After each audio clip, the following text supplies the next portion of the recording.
ओ बर' माहारि फरायसा आफादा जोंनि उदालगुरि जिल्लानि बेन्दोङाव थानाय जोंहा बेरगाव आन्चलिक एबा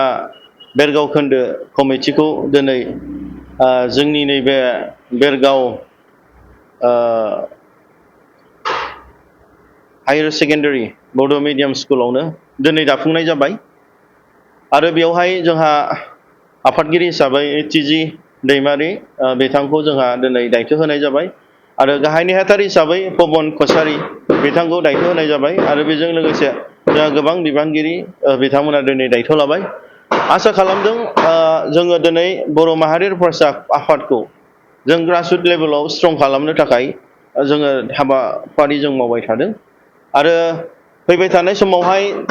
जिहेथु जोंहा दिनै गिदिरथार मोनसे मिशन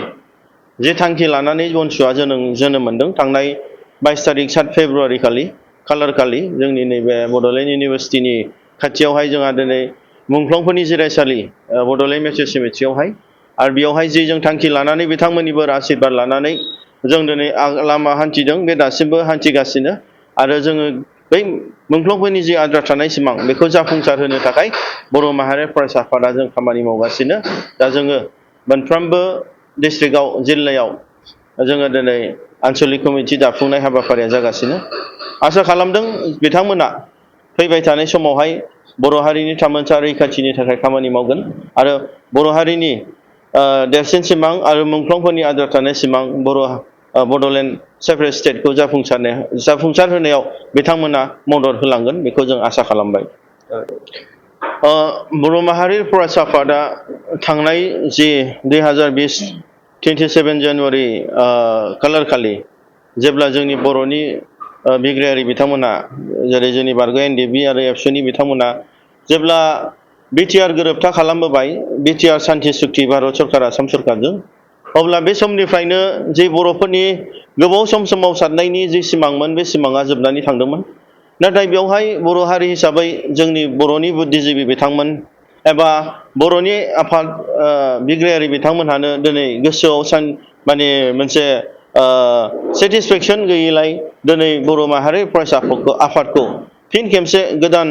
जोलै आरो जोलैसाफोरखौ लानानै दानि जाखांफुबाय थानाय लाइमोनफोरखौ लानानै दिनै फिन खेबसे सोमावसारनायनि थांखिखौ लांफिननो थाखाय दिनै जोनोम होफिननाय जादों बेवहाय थोंजोङै जोंनि बर'नि बारग' एबसुनि दैदेनगिरि बिथांमोना दिनै लोब्बा दङ बारग' एक्स एनडिएफबि बारग' एक्स बिएलटि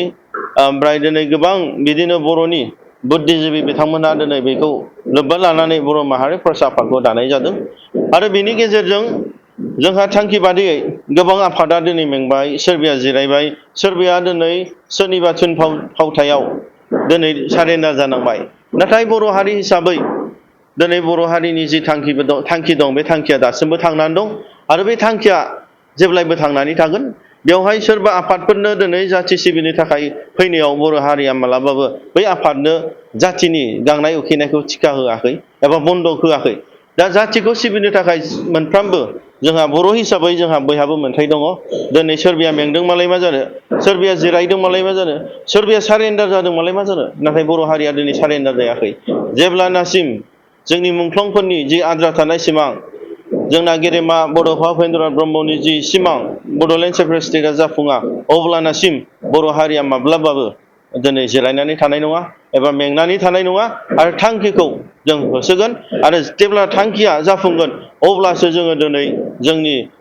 थामोनथा रैखाथिखौ जों मोननो हागोन राजनितिक अधिकारखौ जों आखायाव लानो हागोन हा हुनि रैखाथिखौ जों होनो हागोन अब्लासो जोङो जोंनि सेपारेट एडमिनिस्ट्रेसननि गेजेरजों बर' हारिनि दिनै कालचार राव हारिमु जोंनि बर' हारिनि आसार खान्थिखौ जों फोथांनानै लाखिनो हागोन